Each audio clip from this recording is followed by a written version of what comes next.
அவர் அதாவது ஒரு 74 வயசு ஒரு ஆணுக்கு உச்சந்தலையிலேருந்து உள்ளங்கால் வரைக்கும் காம வெறி, காம சிந்தனை, 24 மணி நேரமும் காம சிந்தனை அப்படின்னு சொன்னால் அவன் என்ன பண்ண முடியும்?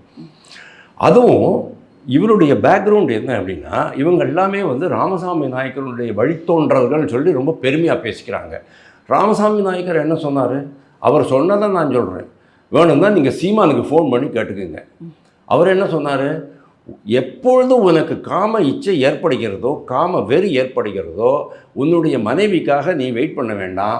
உன்னுடைய தாய், மகள், தங்கை, அக்கா, மாட்டுப்பெண், மருமகள், யார்கிட்ட வேணாலும் போயிட்டு அந்த காம இச்சையை தீர்த்துக்கொள் அப்படின்னு தான் அவர் சொல்லியிருக்கிறாரு.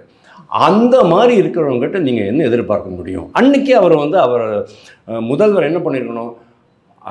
உதவி என்னது பொருளாளரா, துணை பொருளாளர், அதிலேருந்து தான் ரிமூவ் பண்ணாரே தவிர அமைச்சரவையிலேருந்து ரிமூவ் பண்ணல. நான் என்ன சொல்கிறேன், அடிப்படை கட்சி உறுப்பினர் இதுலேருந்து ரிமூவ் பண்ணியிருக்கணும் அப்படின்னு நான் சொல்கிறேன். இன்னொன்று சொல்லட்டுமா? பண்ண மாட்டார். ஏன் பண்ண மாட்டார் அப்படின்னா, முதல்வரே அதே சிந்தனை உடையவர். எப்படி சொல்கிறேன்னு கேளுங்க. விளையாட்டுத்துறை அமைச்சராக இருக்கும்போது உதயநிதி என்ன பண்ணார்? ஒரு முற்போக்கு எழுத்தாளர்கள் சங்கம் அப்படின்ற ஒரு சங்கம் இருக்குது. அங்கே இருக்கிறவங்க எல்லாருமே பிற்போக்கு எழுத்தாளர்கள் தான், பிற்போக்கு சிந்தனை உள்ளவர்கள். அதாவது 3000 வருஷம் முன்னால் மனுஸ்மிருதி இருந்துச்சு அப்படின்னாங்களே, அதையே நினச்சிக்கிட்டு இருக்கிறவங்க இன்றைக்கி.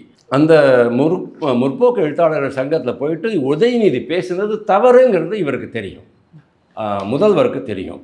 ஆனாலும் அன்றைக்கே அவரை நீக்கியிருக்கணும். உடனே அவர் இந்த விஷயம் தெரிஞ்ச உடனே, அதாவது முதல்வர்கிட்ட இந்த விஷயத்தை சொல்லிட்டு தான் அவர் விளையாட்டுத்துறை அமைச்சர் அங்கே போய் பேசினாராங்கிறது எனக்கு தெரியாது.